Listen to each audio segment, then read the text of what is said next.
As Flash said to Batman after his nightmare in Batman v Superman: Dawn of Justice, Lois is the key, and Justice League shows us why. The relationship between Lois Lane and Superman has been one of the few truly consistent elements of the DCEU.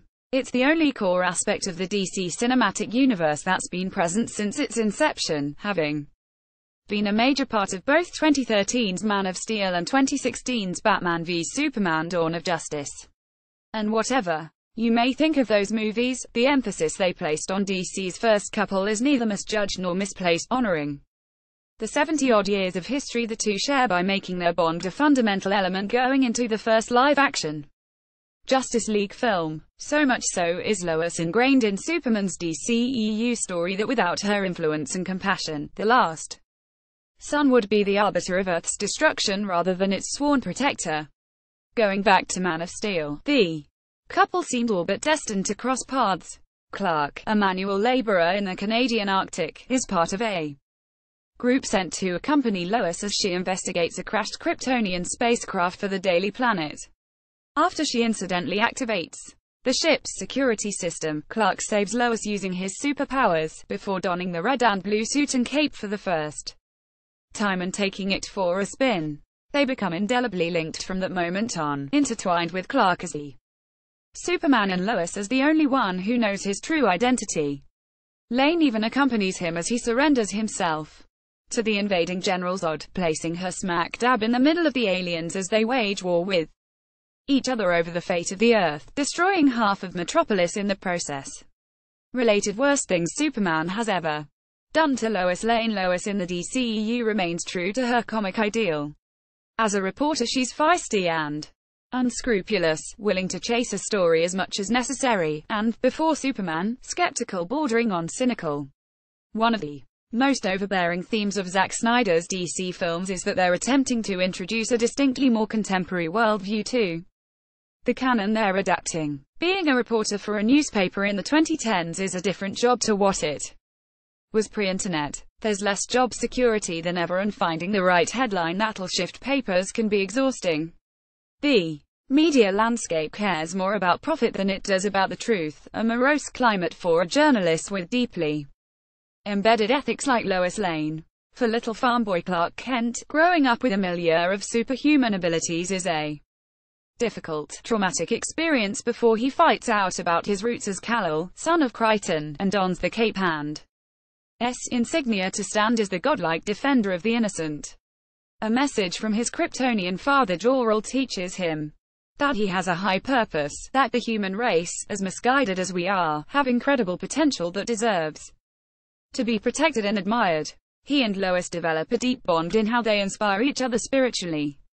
One's the writer who seeks to find the justice in truth and deliver it unflinchingly, the other as close as we'll ever see to a god on Earth, who kills the only other surviving member of his race to safeguard human beings because we're worth preserving.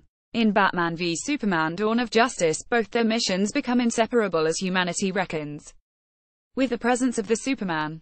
Lois starts following the trail of a weapons deals that nobody wants to talk about, and Clark struggles with saving a planet that hasn't yet decided if it really wants him, despite desperately needing him.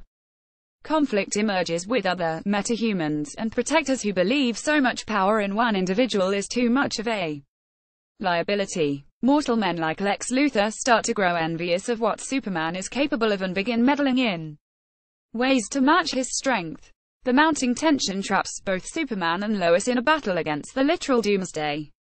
Superman being forced to sacrifice himself for the greater good, leaving Lois and the world to mourn his death. As an unfortunate side effect of the heavy rejigging has undergone since the negative reception of Batman v Superman, how all of this would pay off in direct narrative conclusion is lost to rewrite after rewrite to the planned outline. Fortunately, Lois, as a living monument to what makes humanity good, survived the cut, talking a resurrected and deranged Superman down from a rampage against the League. Read more. Justice League reshoots every change Whedon made to Snyder's film. What the planned outline was when first started shooting is anyone's guess, but the obvious answer is that Superman was originally a stronger opposing force in the film. This is the outcome teased in the famed nightmare scene, the nightmare sequence where Bruce Wayne is captured by parademons on a dystopian version of Earth to be tortured by Superman. Immediately following the nightmare, we got the Flash cameo as Barry Allen tells Bruce that, him being Superman, she being Lois Lane. The setup, albeit slightly esoterically at the time, was that Superman would go rogue, causing an apparent apocalypse, and Lois was the only one who could prevent that from happening. Justice League contains all the plot points that lead to Master Wayne's dream sequence. Steppenwolf, an alien overlord, tries to colonize Earth using his army of parademons and 3 relics of immense energy called Mother Boxes. The League use a Mother Box to bring Superman back, who in his confused state sees the mass antagonists. It looks like the Mad Max-esque hellscape of the nightmare would be because Superman fought alongside Steppenwolf instead of against him. Instead, Bruce conveniently brought Lois along to the rebirth, so it's not long before Clark and she are off back to Kansas. And even though this leaves the through line of Lois' symbolism more an object of convenience rather than whatever Snyder had planned, she's still crucial to Kal-El's story. In fact, it almost adds a meta layer to the fundamental, enduring love the two share that even a complete meltdown involving 2 directors, however many writers, and who knows how much reshoots couldn't uproot their significance to one another. One a demigod who fights for truth and justice, the other who mercilessly seeks them out for the world to see. Superman can and has been many things, but one thing the DCEU got completely right is that there's only one key to the real Kal-El, and that's Lois Lane. Next, Justice League exclusive art from the film.